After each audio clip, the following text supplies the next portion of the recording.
All right, ladies and gentlemen, this is James Reed here with you live at GameCore in Erie, Pennsylvania, coming to you with our Super Draft Gate Crash event here. Round one, you're going to see Jason Gapinski on your left playing against Matt Bateshold on the right of your screen. Let's go ahead and tell them that we can get the round started. We're going to start their timer here, which you'll be able to see along the bottom of the screen.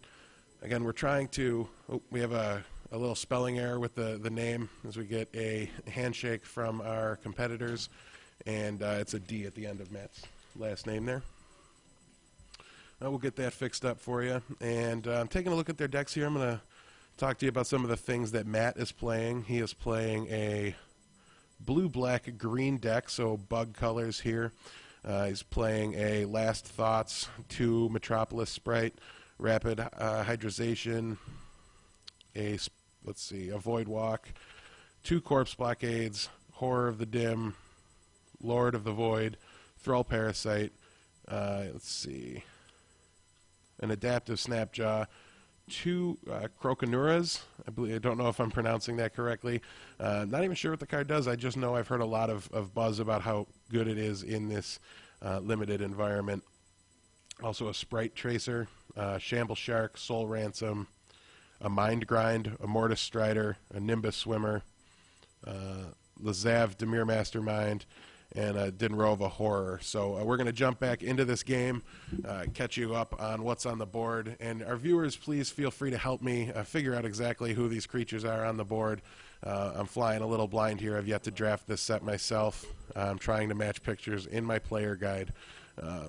So it does look as though we have a black-white Guild Mage on the board for Jason Gapinski. Jason has double Boros Charm in his pool today. So and there's one in his hand right now, it looks like. 2 Kingpin's Pet, High Priest of Penance. So it looks like a very, very strong pool here from Jason, and that is going to be a black-white Guild Mage, as well as the Basilica Guard. Trying to take a look here, figure out what that is Matt's got on the board.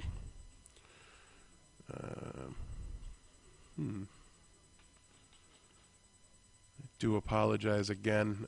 Little unfamiliar with the set, as we all are at this time. Looks like that's going to be a Thrall Parasite. Got Extort and tap, pay 2 life, remove a counter from target non-land permanent. So not playing against the Simic deck, probably just a 1/1 for 1 with Extort. Matt picks up the Guild Mage, takes a look, sees what he does. Can't know the exact power level that he's facing down right now. And this is Kokoruna, and again, please do not, I'll probably apologize a million times for that today. Might be more annoying than me mispronouncing the names. I'll try to keep it to a minimum. Croconura, 3 mana, 1/3 reach and evolve. So that's a creature obviously playing a defensive game here. Immediately stands right in front of the Guild Mage, and will continue to get bigger and stand in front of bigger and bigger threats as Matt's deck is able to climb its mana curve and get into the middle and the late games. But let's go back, take a look at some of the other things Jason is playing. We have 3 Daring Skyjack in Jason's draft pool here. Basilica Guards, Knight of Obligation, a Syndic of Tithes, a Boros Key Rune, a Razor Tip Whip. Just hit the board for him here as I find it on his list. Again, the 2 Boros Charm, 2 Kingpin's Pets. Jason really playing the deck I wanted to try to force. See, we had a question about the round that Sora did answer. Any way to include that up in the top or no? Keep a round count anywhere up along the top? So something to think about. Nothing to worry about right now as we are in round 1. Let's see. What does Matt have for us with 4 mana?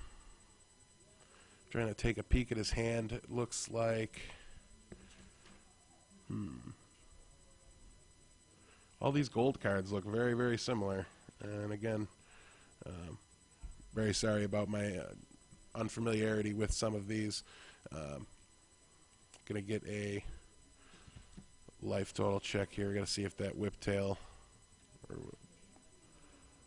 just got in for a point of damage here. Razor tip whip, I should say. And it did, so Matt will be at 19 life. And looks like we had a Kingpin's Pet and an Extort, so Jason will go up to 21. Matt will actually be down to 18 prior to any attacks, which he's not going to make any, it doesn't look like. Just going to send the turn back. And at the end of the turn, looks like we've got some action here from Matt.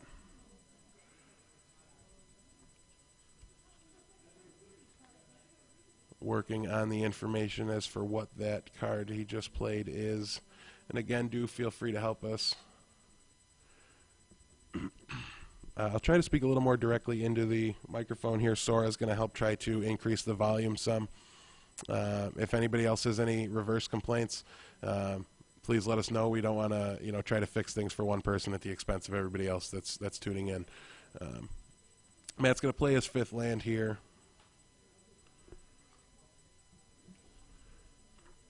Take some time to review the board. Gives me some time to find out what we're dealing with on his side here. As we're making some volume adjustments, please feel free to let us know if that's any better. If we've gone too far, need to take a step back a little bit. Always appreciate the insight to try to help make these a more enjoyable viewing experience for everybody involved. What did Matt play on? What is Matt playing here? What's the? Like a bug. What is that guy? What is? No idea. But Jade tried to get him to remove the counter from it. That's all. I think it's the crocodile.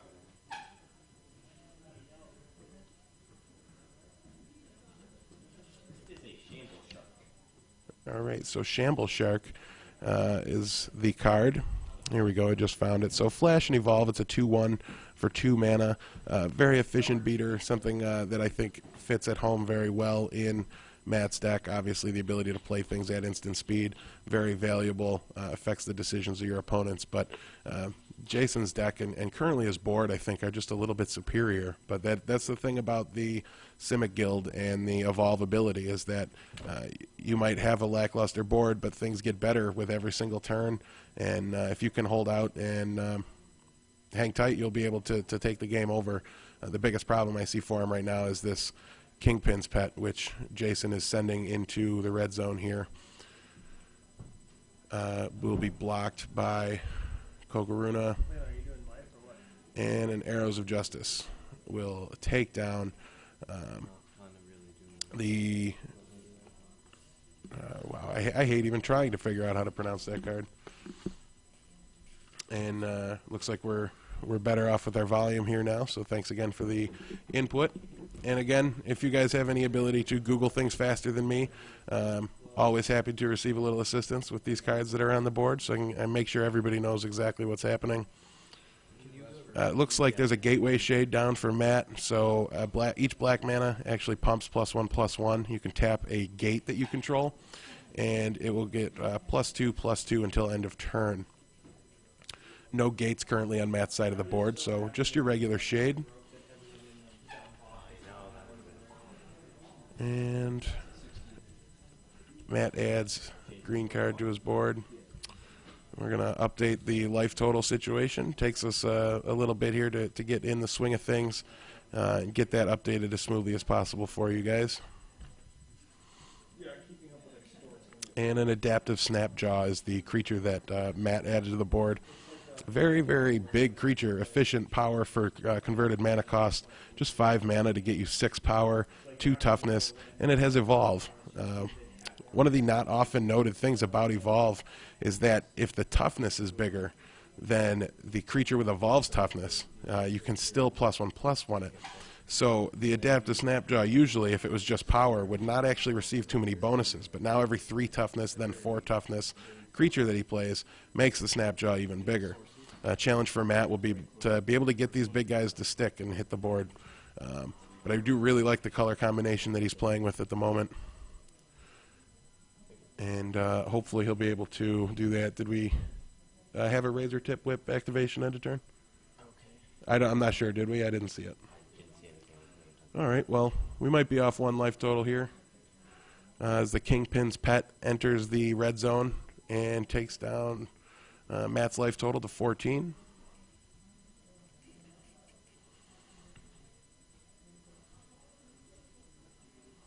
Again, potentially 13. These extort triggers are definitely going to create an interesting challenge for us today. And again, this is the Super Draft event here at GameCore in Erie, Pennsylvania. We're watching the feature match between Jason Gapinski and Matt Bateshold. Matt playing a bug-style Evolve deck, and Jason playing a black, white, red. What's the term for those colors? Is there one? Yeah, I know. Black, white, red. Yeah. I think it's rocket. I don't know. That's one I don't actually know because I'm much more of a control player myself. Is that a Soul's Ransom there for Matt? A card I really like. I want that card to be very good. I'm not convinced it will be yet. In fact, signs point to it just not being quite able to get there. But for 4 mana, it's basically a control magic. You control enchanted creature. Any player may discard 2 cards, and you have to sacrifice the Soul's Ransom. So basically, let's see, then the controller draws 2 cards. So it's actually a 4-card swing there. A very, very impactful play, I think, for Matt right now. Grab Kingpin's Pet, be in a position to make an aggressive play here. And with black mana in his deck, he will be able to evolve as he swings in with Adaptive Snapjaw and the Crocodile. See exactly how blockers get. I'm sorry, the Shamble Shark. Is entering the red zone. Has 2 counters on it, so he's a 4/3, and then again that's a 6/2 Adaptive Snapjaw. So the Daring Skyjack's going to fight with the Shamble Shark, and the Guildmage is going to fight with the Adaptive Snapjaw. I didn't think Jason was going to throw away the Guildmage here, but to get rid of 6 power is a very, very powerful board position, and it really looks like Jason is going to have eventuality, but he did not know about this Soul's Ransom, and it's going to be difficult for him, I think, to overcome this race now, despite having a considerable lead in life totals being at 23.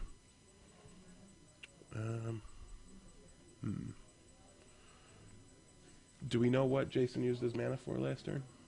He extorted twice. He extorted twice, okay. And we kept track of that, correct? He played a creature for the Okay.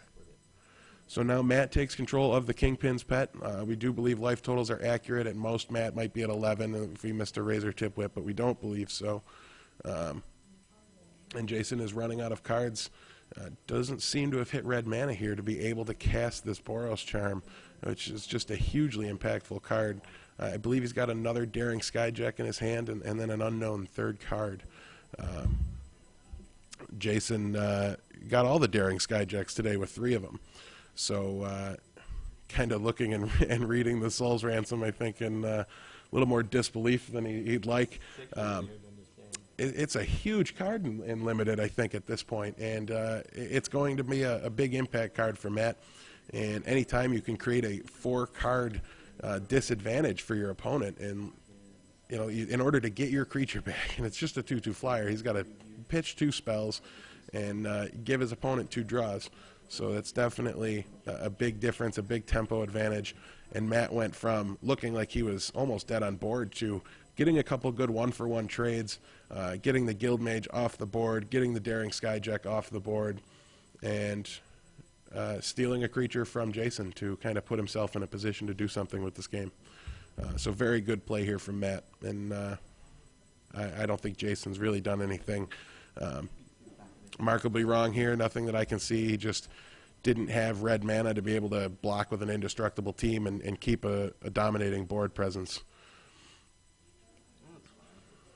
So I believe we're still looking at a shade here on the board for Matt.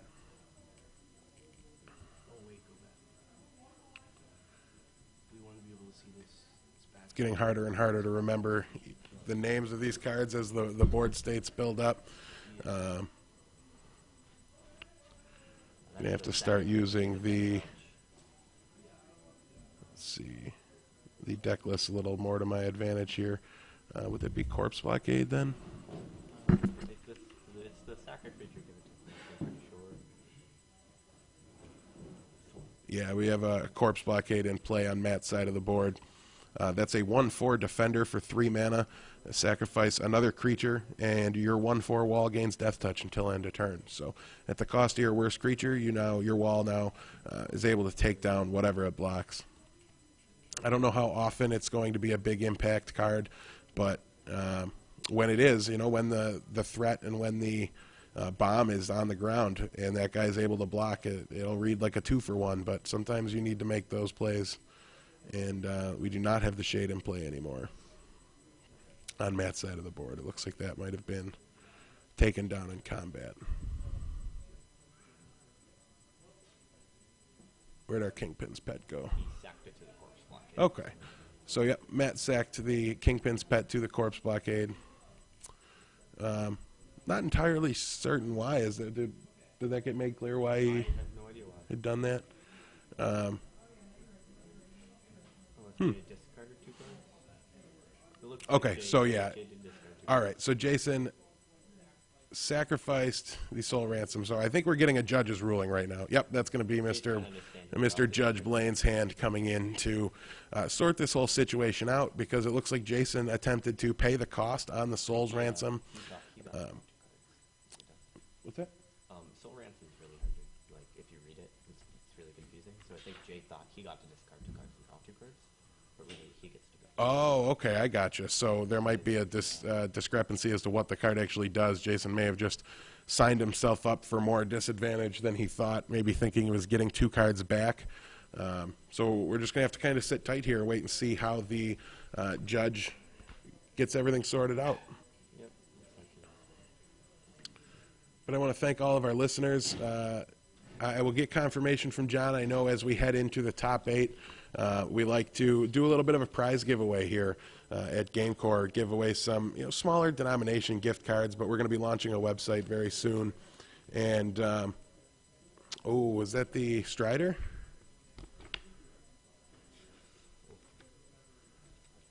When he dies, he comes right back to your hand? Is that who we're looking at here? It'd be a very interesting card with the defender being able to recur that over and over again. 3 mana. Yeah, it should be 3.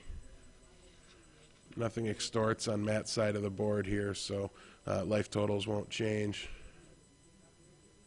And I don't see Matt's hand. My instinct is that Jason would lose his cards and Matt would not draw his cards. So, interesting. I'm not exactly sure how that played out, but we got some catching up to do here on the board, see exactly what people are doing. Looks like we do have an extort and a razor tip whip activation from Jason. So Matt's going to drop down to 10 life, and we're going to have somebody go check on that life total for you in a minute or two. Make sure that we've got it accurate for all of you viewers at home.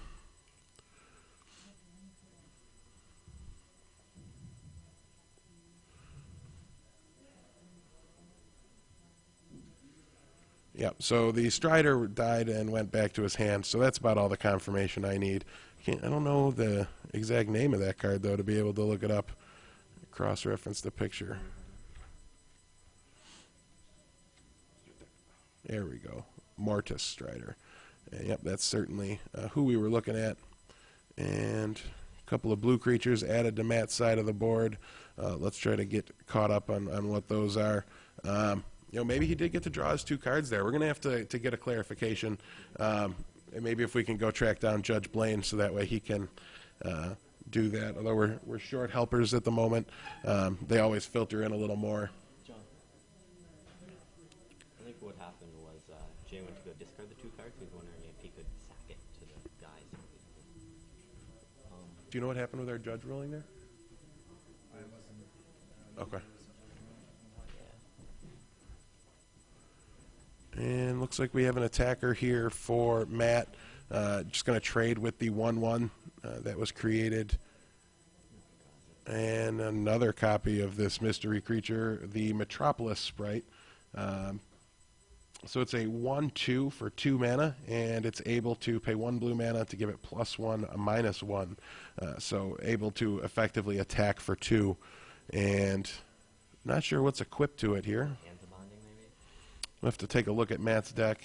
It is definitely a blue card, so there's not too many of them in his deck. And It's a Cypher spell. Blue Cypher spell. oh, it's a okay, so it's a Cypher spell. So it could be Last Thoughts. I'm not sure. Let's see. Hands of Binding or Last Thoughts are the likely candidates here. No Hands of Binding in Matt's deck, so it's going to be Last Thoughts to draw Matt some extra cards when he's able to ping through with the flyer. Do we have a Razor Tip Whip there from Jason, knocking Matt's life total a little bit lower?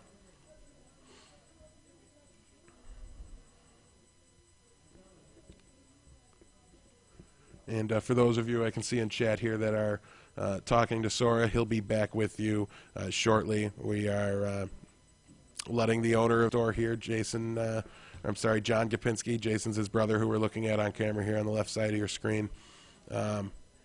We're allowing him to hop on the computers, do a little Twitter advertising, try to get some more viewers in here for you guys to interact with. And the Mind Grind is in Matt's hand, so very exciting as he continues to play out his Strider, get some added value from the little guy that just keeps coming back. Basically a blocker that really just helps him stand in front of anything his opponent's doing. And Jason here has committed a lot of cards to Soul Ransom.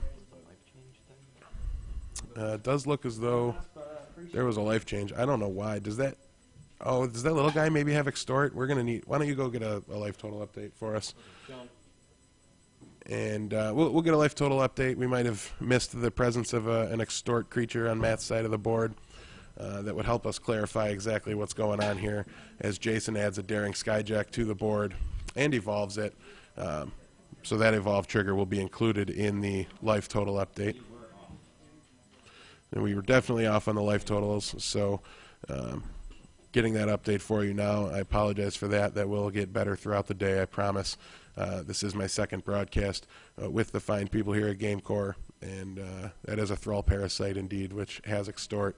And let's take a look and see where we're at. Looks like Matt is at 9, Jason at 20.